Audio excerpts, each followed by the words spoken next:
Are you satisfied with your understanding of sustainability? If you are not, imagine a journey together, a pluralistic one, with academia, innovators, startups, NGOs, all looking for solutions to the greatest challenge of our time. My name is Samuele Tini, and this is the Sustainability Journey. Welcome to a new episode. Today we are going to discuss innovation and coffee with somebody that is coupling technology to help farmers and companies to become sustainable and compliant. And we are doing this today with Peter Horsten, who is the Chief Growth Officer of AgUnity. Thank you so much, Peter, for being with us today. Great to be here, Samuel.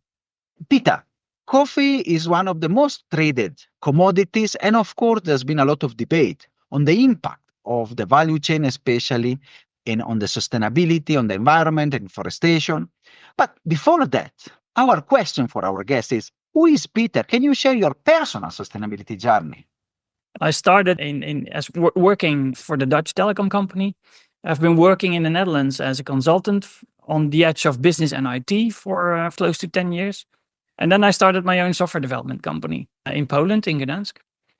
And somewhere on that journey, we became software developer for Fairtrade International in Germany.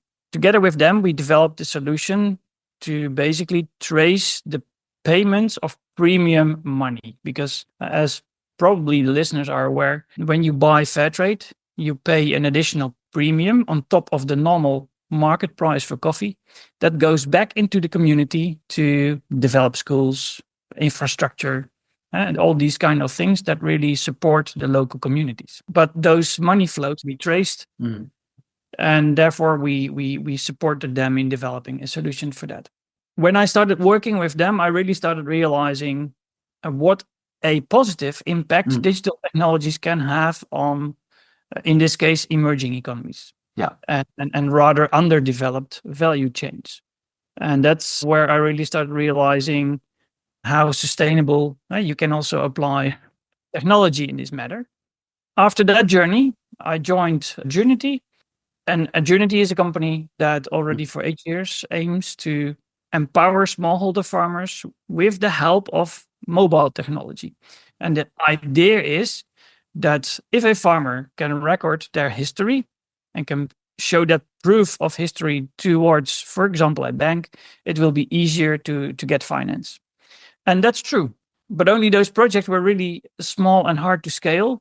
So that's why we decided at a certain moment to move more towards the cooperative level or the producer organization level, farmer organization level. Different names are being used for that, to support those organizations to organize themselves better and therefore build these profiles, farmer profiles with their history of trade on a larger scale.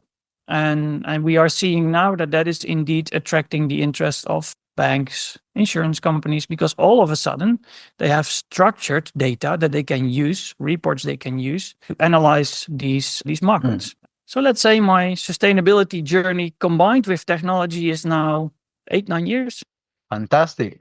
And I really like that because we can see that our innovation and technology, especially in this decade, in this fragile moment that we are in, where we have discussed in the pod about robotics, we have discussed about AI, and then we have discussed about how the wave of technology and technological transformation can also help solve the problem of sustainability. And you're doing it with value chains and farmers that sits in emerging market, especially, and sometimes they have been historically at the shortest end of the stick or in the value chain. And on that, especially you have focused a lot on the coffee sector. And I want to ask, from your perspective and your work that you have done, what are, before going into the discussion about the AgUnity, about the challenges that they are facing in the coffee sector, particularly the smallholder farmers, and really how these impact even the overall value chain? Now, I think the biggest challenges that the farmers are facing are related to change of climate. The environment is becoming quite unpredictable for them. And at the same time, market access challenges. They have to work rather hard to products ready, to have them harvested. then they need to be transported through the countries. And then we place quite serious hurdles on market access now, for example, with the EU deforestation regulation. And not to speak about the fact that they then also receive quite a low price, especially if you compare it towards what you pay for a bag of coffee, or even worse, a cup of coffee at one of those beautiful coffee restaurants. If you have a look at what the farmer earns versus what the retail price is, then that's shocking. Depending on what method you use, it's less than 10% of the retail price. And that's very uncommon in most commodities. So for the farmer, it means that they are basically on coffee, they cannot live. At the same time, we see that their productivity is not necessarily great. So there is still a lot of improvement to be made, but that improvement might need investment. They claim that they don't have the money to invest. I'm not going to judge that, because I also think that some entrepreneurship is missing. When I was visiting Ethiopia last year, we went into the field and we were comparing the yield of Brazilian farmers with them, with Ethiopian farmers. And the productivity of Brazilian farmers is way higher. Now, that's not fully fair to compare, because Ethiopian farmers are smallholders, small pieces of land under trees, so the fields are not very efficient. They cannot harvest mechanically.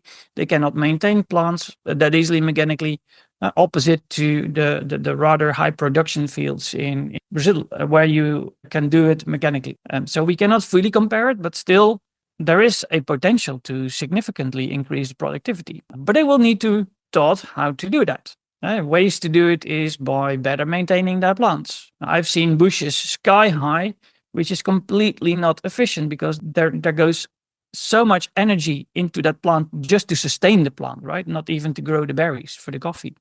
So a lot of teaching will be needed. Some materials might be needed, because they have a lack of basic cutting knives just to cut the branches of the bushes to maintain that. But there is also an emotional thing, because we were discussing that with several of those farmers, and then they said, yeah, but I cannot cut this plant because it was growing when I was a kid. So there's also a lot of emotion involved. So we need to professionalize the production.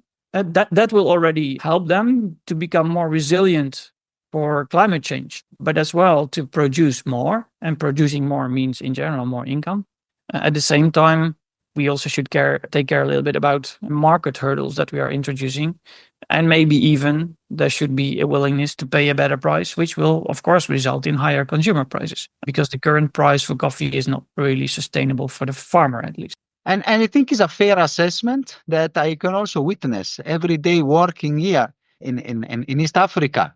The work we do with farmers, supporting with new plants, new technology and production and new varieties. And really what you said, there is all the value chain is issue, from the production side, where maybe you get 2-3 kilos instead of the 8-10 of some other plants, to, of course, the market hurdles and the pricing. And along the way, especially technology can start removing those boulders that they are there on the journey towards a more sustainable, more fair and transparent value chain. One of the things, and also the discussion, there's been a lot, also here in Kenya, in other countries, there's been a lot of discussion about the EU deforestation regulation. So I want to ask you if you can explain to our listener that might be not familiar with that piece of legislation, how this regulation can affect commodities, and especially here coffee, and what challenges and maybe also opportunity do you foresee, especially for the smallholder farmer that you have visited in Ethiopia and Kenya, with how they can comply with these difficult standards? Yeah. First of all, at the moment, when we are recording this, we do not fully know what the legislation will look like. And maybe I should start with explaining that first. Although the legislation has been accepted and it was supposed to come into force from the end of December this year, at least for large coffee importers, smaller coffee importers and producers, that they are called operators under EUDR, into the European market, would have to be compliant half a year later. But all of a sudden that has changed, because the European Commission has proposed to postpone the enforcement of the law. So not the law but just the enforcement, because the law is already active, it's in place.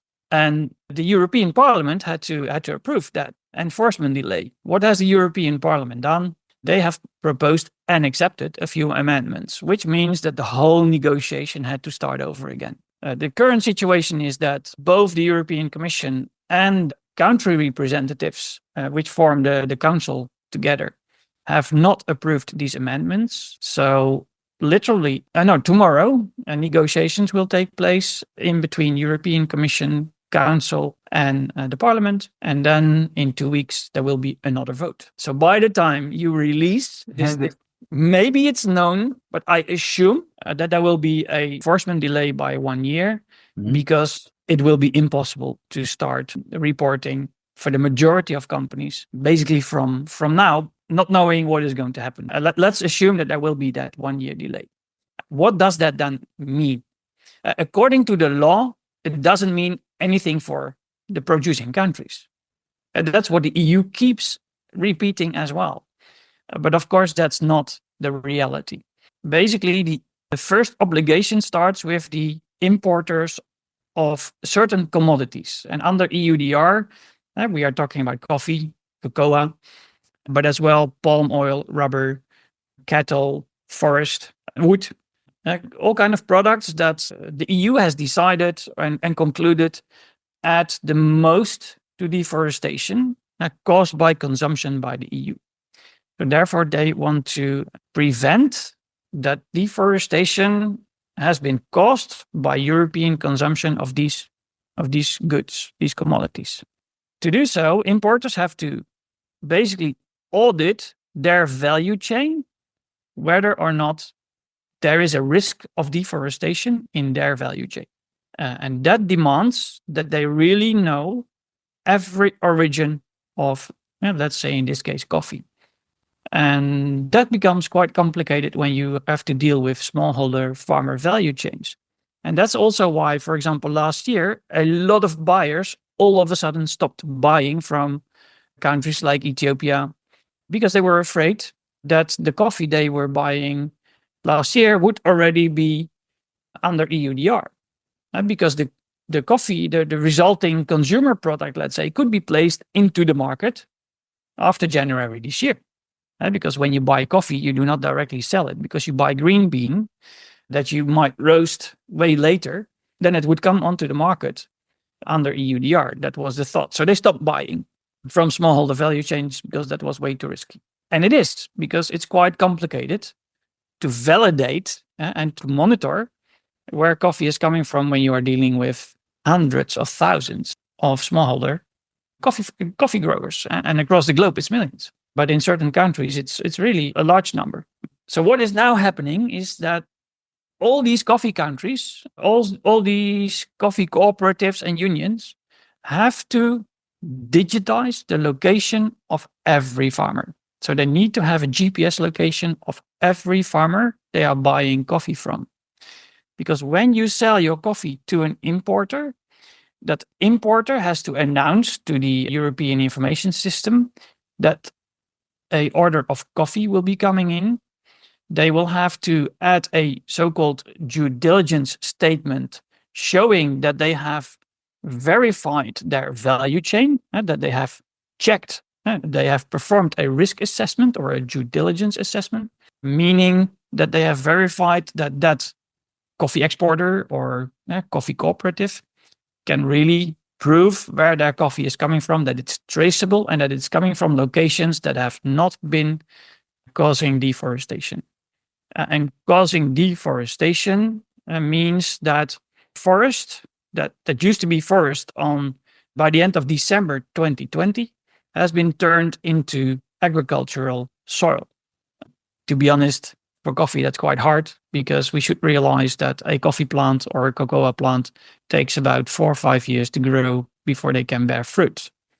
But still, we have to prove that the farmers where we are buying coffee from cannot have caused deforestation. So that means that a coffee buyer in country, whether this is an exporter or a cooperative, needs to register all the farmers they are working with. They need to visit them to take the GPS coordinates of their land. If it's above 4 hectares, they even need to take the polygon of the land. So they need to walk around the full land, let's say, to record the borders of the land.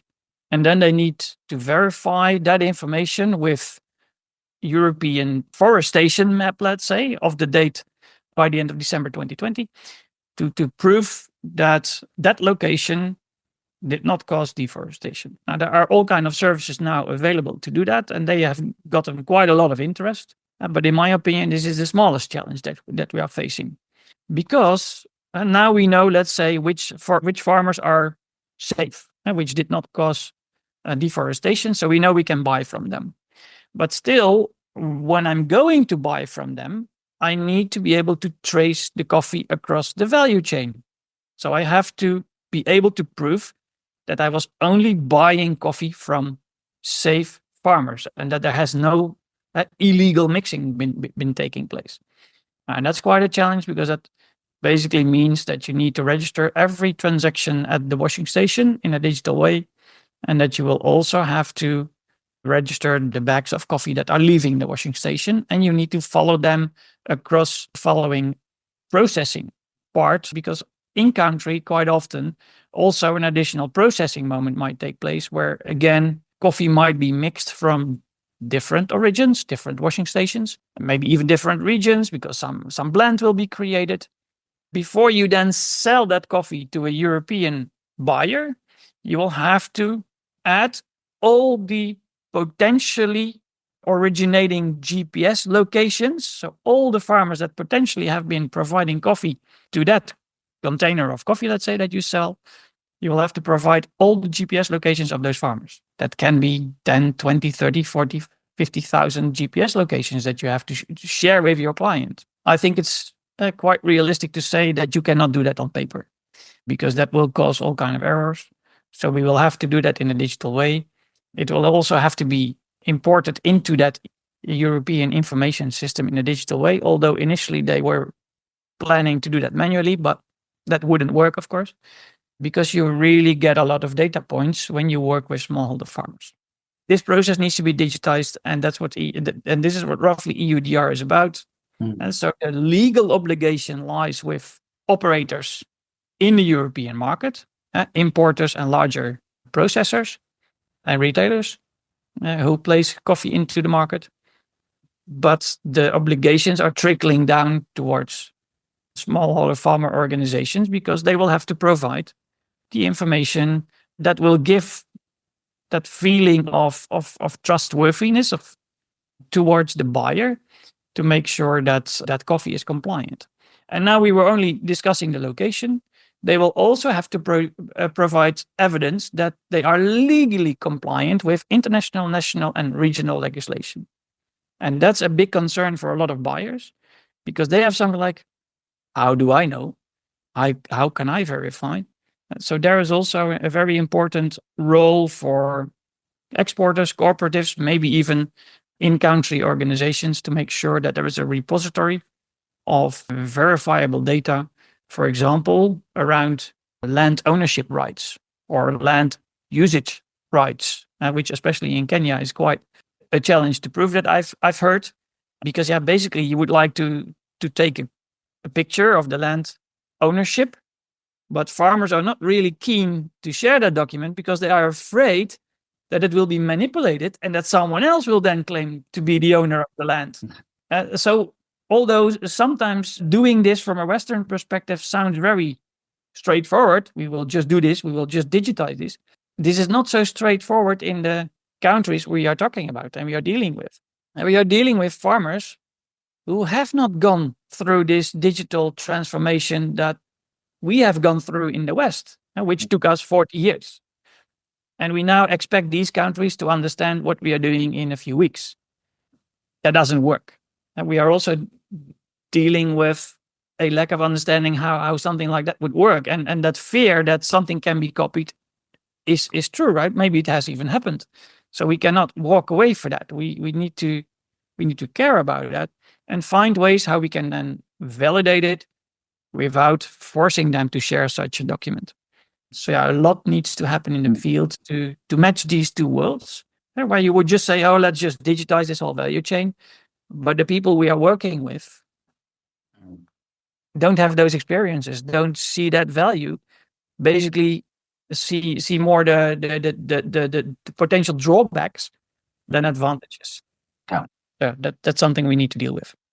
It's very interesting, and thank you for the discussion, which is also an awful lot of work. And then I will do the question, then who pays for all this work and everything? But of course, we want, so what you stressed is, of course, the technological solution for compliance and to support. And I can see how innovation and technology can assist really farmers in all this cumbersome journey, and which is also the role, especially of solution like AgUnity in that enhancing efficiency and sustainability.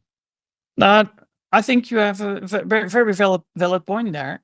There is now a lot of focus on digitizing for compliance. But to be honest, that's a very poor offer, because that doesn't bring them too much, right? You could say, yeah, okay, you could say it brings them market access, but they already had that market access. So basically, they have to do something to continue having market access. So that's not gaining something. That's basically defending something. So from that perspective, there is no urgency, no willingness, no reason to really do something for them intrinsically. It's really a defensive, a must-do thing. And that's also why we say we should not do this for the sake of compliance alone. We really should do this to make that all the data they will collect, thanks to this effort, will remain with them. And the big risk that I foresee is that many exporters or importers will come with their own solutions, basically demanding farmers to provide a lot of data, and the data is gone because it will be owned by the buy side. I think the real power would be if we really leave the information officially with the farmer, but maybe with their producer organizations, and that we will then say, how can we use this data to make the whole process more efficient, more effective? How can we use this information to benchmark farmers? Because when you know what a certain farmer is producing on a certain piece of land with a certain amount of plants, and you see that the farmer who's joining a certain maintenance program over time is really increasing their yield, that is information that you can convince them with that they might have to change their approach. Because a farmer is not going to change their approach when I visit them, right? Why the hell would they listen to me? They have been taught by their ancestors, and that's the information they trust. And I cannot blame them for that. So we will have to show that certain interventions pay off. And I've also seen that there are farmers willing to experiment. So with those kind of champions, let's say, we will have to cooperate and then start certain interventions that then, based on data, we can also prove that it works. And that should be the real power of this digital transformation, according to us, that their farming, running their cooperative, becomes more information driven, whereas now it's more intuitive driven. And I'm not going to say that we cannot use the intuitive. I think we should blend the two, and so that we can really say, okay, yeah, that works and that doesn't work. And I think that is going to be a big game changer. So we should not just digitize for compliance alone. And it's very important. And what is your role, especially the role of AgUnity in this? Which are some example of solution and project that you have helped farmers in adapting to this new regulation, but also supporting farmers concretely? At the moment, as I started, we start with the cooperative or the producer organization. So we basically first digitize their member base. And we are doing this with cooperatives in, among others, Ethiopia, Tanzania, Uganda. We are also at the moment working with a few groups in Kenya. Oh no, we have even started onboarding one group. First, we digitize their member base. Based on that, and it depends how quick that goes, because sometimes there are already spreadsheets that we can use. Then it goes quick, of course. If that's not the case, then we might have to digitize paper-based records, or we even need to go into the field and just collect the data there. Once it's in our system, we start also collecting the GPS locations of the farmers by visiting the farmers in the field with a mobile app. Then we can also verify the already registered data, whether it's still up to date. And by the way, we prefer that cooperatives do this as much by themselves because we cannot go everywhere ourselves, especially when we are talking about who pays. So then we have a data set in a secure environment. And because another problem that I learned that quite often occurs is data gets corrupted, which is kept in spreadsheets, or a computer gets a virus. They have to start all over again, all the data gone again. So we store it safely on the cloud. So also if someone leaves, that's another story that we have heard, a cooperative manager left or was replaced, all the data gone. So we store it on the cloud. It will always be available for the people who should have access to it, well protected and kept secure and clean. So once this data is all there, you will be able to start using it for reporting towards your buyers. If your buyers want to see, okay, which farmers are you working with? Are they deforestation-free? And then you can show the locations of your farmers, verified with an external service that we are using, the geo information, and they can prove that the farmers they work with are safe. Then during the harvest, the coffee will be recorded. So if a farmer brings their coffee to the collection point or a washing station, they will be verified and they need to be in our system, sell their coffee to us. So we register that transaction and they will weigh the coffee. If that's a digital scale, we can directly get that value to the mobile application. There will be some kind of a handshake. If the farmer has a smartphone, they can use their smartphone for the digital handshake. Otherwise, it will be a membership card to really make sure which farmer has been delivering this coffee. There will be some analysis running in the background. So if a farmer brings way too much coffee, there will be an alert. And this will be never, ever 100% error prone, of course, but some analysis need to run into the background to be sure that strange things are not happening. The same we will do with the total production of the washing station, because you roughly know how much dry green bean you will get out of the process when you have a certain amount of berries going into the process. So those kind of analysis will also be run to make sure, or as sure as possible, that the process at that washing station is trustworthy, because that's the information that basically we need to provide towards the buyers. These kind of digitization processes we are at the moment doing with one of the largest coffee cooperatives in Africa, in Ethiopia, Oromia Coffee Farmers Cooperative Union. There we also are now onboarding the data of the second and the third largest union. So yeah, in total, that's already becoming quite a huge amount of farmers. Now, next to that, we are doing the same in other countries, but not limited to coffee. And we do the same in vegetables, although not under EUDR. In general, we see a increased demand for transparency of origin of products. And that we are, for example, doing in cooperation with a large retailer in South Africa who really want to buy from smallholders, but they also want to see that regenerative agriculture is taking place and that is being reported. And they want to see which farmers are providing the vegetables, etc., etc. So you see it across products. But of course, the focus at the moment is very much on EUDR and products related to EUDR. And that's why we have a focus on coffee right now. It's a very interesting technology and work, and I'm sure also you can enhance also transparency in the chain, having digital payments and work which can also support the farmer. I want to push an hard question. I mean, it's very wonderful. Consumer maybe can track on a QR code where the coffee is coming in the future. But I want to ask, who pays all of this awful amount of work that farmers and cooperatives to do and all the system?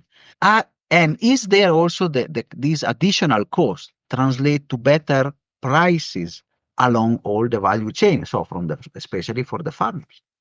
Yeah, that last question, will that mean a better price for their coffee, is still to be seen, because we don't know yet.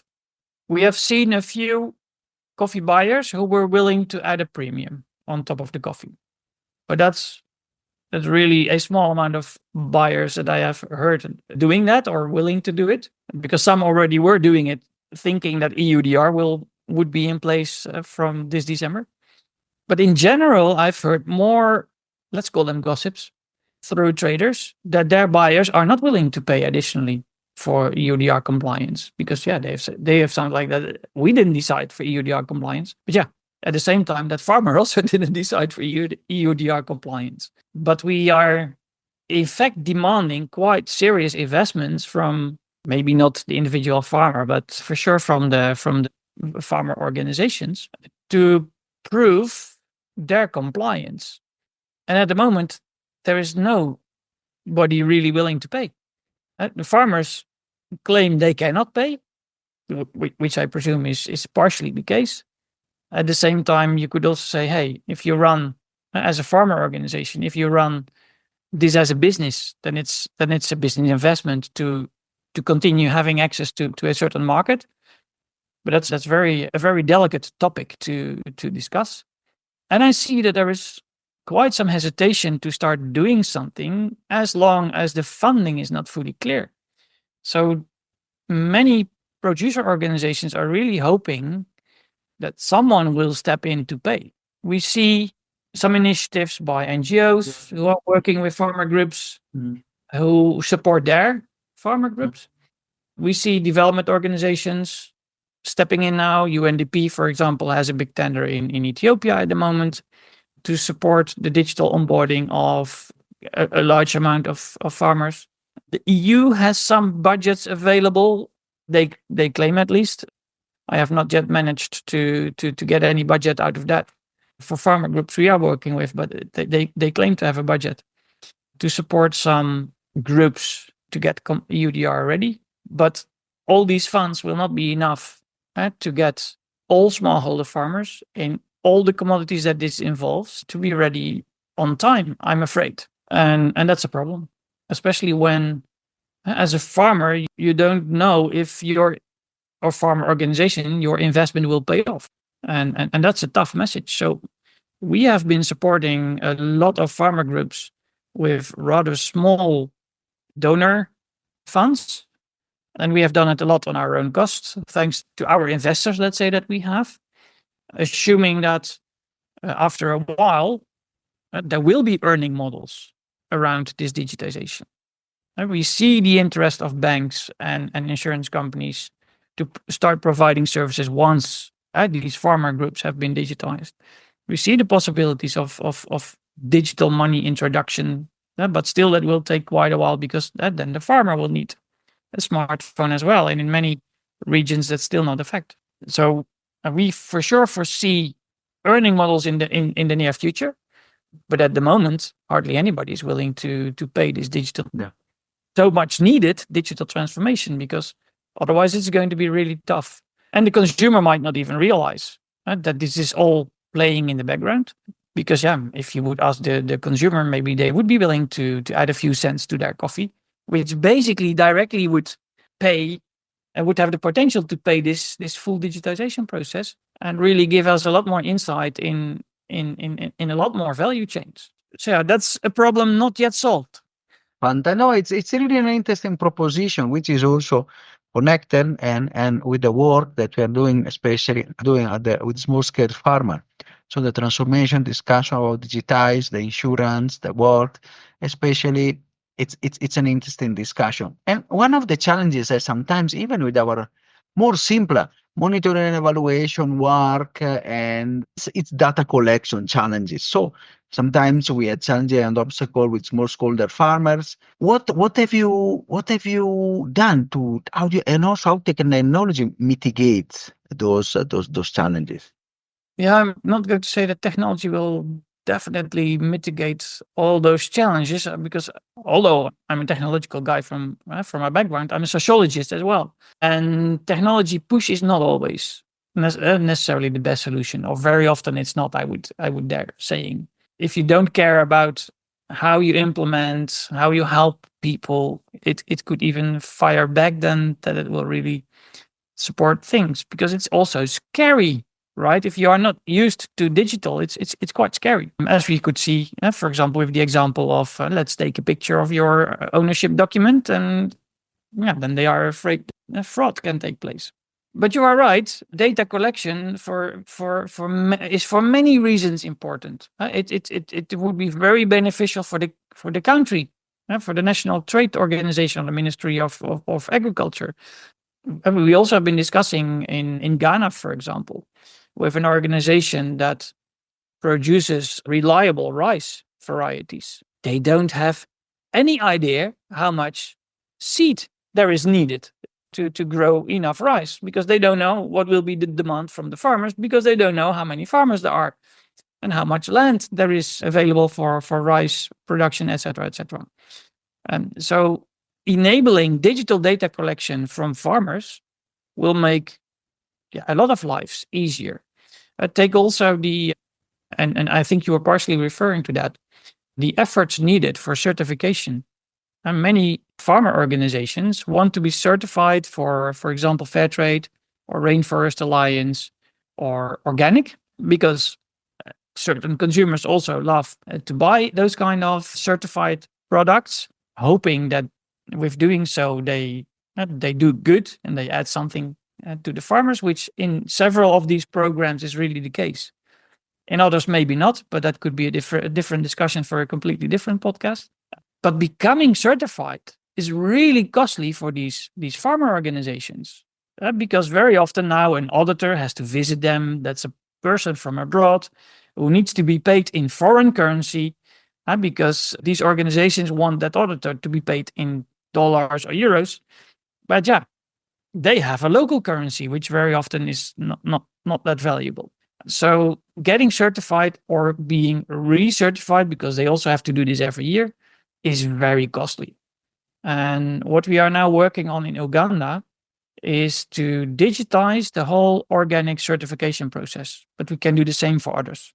To hopefully allowing these certification bodies to spend less money on the certification process, so that maybe for the farmer organizations, being certified can also be cheaper. Because at the moment, it's highly doubtful that they will earn enough premium money to pay off the cost of the certificate. Because let's just take organic. I'm organic certified. I have to do that before I harvest. Not to speak about the fact that it might also take 5 years before I can become organic certified, because my soil has to be clean. So then finally, I'm organic certified. Is there anybody guaranteeing the farmer that they can sell their produce as organic with premium money? Nobody. And so if I cannot sell my, let's say, coffee as organic coffee, then I might have to decide to sell it as non-certified. So I even don't get the premium money that I was hoping to get after my investment, right? So the whole certification mechanism, and there are many good things behind it, don't get me wrong. But take, for example, coffee in Ethiopia. The majority of coffee is by default organic. And because people have been growing this in their garden, there has been no fertilizer usage because they cannot afford it. They use compost, etc., etc., etc. But to be able to sell the coffee as organic, they need to be certified, which has a high cost, and it's highly doubtful that they will ever earn that back. So we really hope that digitization might support these kind of certification processes, or maybe it will result in a completely different transparency format, that we don't need certification, but that buyers will just say, and that's a discussion we are having with a cocoa buyer in Denmark at the moment. Maybe we can just come up with a statement that thanks to the transparency, there is sufficient evidence to say that this, in their case, cocoa, is organic, that we are not going to demand fair trade, rainforest, or organic certification, which is very costly for these farmers. So maybe digitization will also result in different forms of transparency, which might result in a better price for the farmer. But that's wishful thinking. But those are things we are working on as well. Fantastic. And it's really a very interesting and dense discussion. And I want to close with the final question about the future. I mean, looking ahead, all these technological advantages and then all this transformation, how do you envision really this role of technology in supporting those value chains, and which tangible also effects you foresee happening in the future? Yeah, I think it will still take a while. At the same time, we will see in the media a lot of examples of application of newest technology in certain settings. You can already see application of AI, application of drones, but those are all rather small pilots. If you see it at the full scale of agriculture, it will take a while because the money is just not in the system to afford all these kind of technology. Because bringing in drones, it's nice for a pilot. Then you can also send someone there, handle the drone. But all these kind of pilot projects very often don't continue because there is not enough local knowledge to maintain these kind of technologies. So before there is enough local knowledge and expertise, and I think we should basically target the younger generation there to get involved. It might also be a way to keep them in the village and prevent that they will run away to the city, hoping that they can find better jobs there. New technology might be a way to involve the younger generation in and keep them interested in agriculture. But at the same time, I'm also not sure that technology will be the solution for all. There is a disadvantage of smallholder farming, and that's the scale. It's rather inefficient. At the same time, we need it for biodiversity, because it has a way richer biodiversity than the large, massive fields. So if we want to keep it like this, and I think there are many reasons to do that, then we need to be willing to invest and pay a better price. And we have to get used to the fact that coffee and things like that cannot be really cheap in the shop. But at the moment, the majority of consumers is probably looking for the lowest price they can get a product for.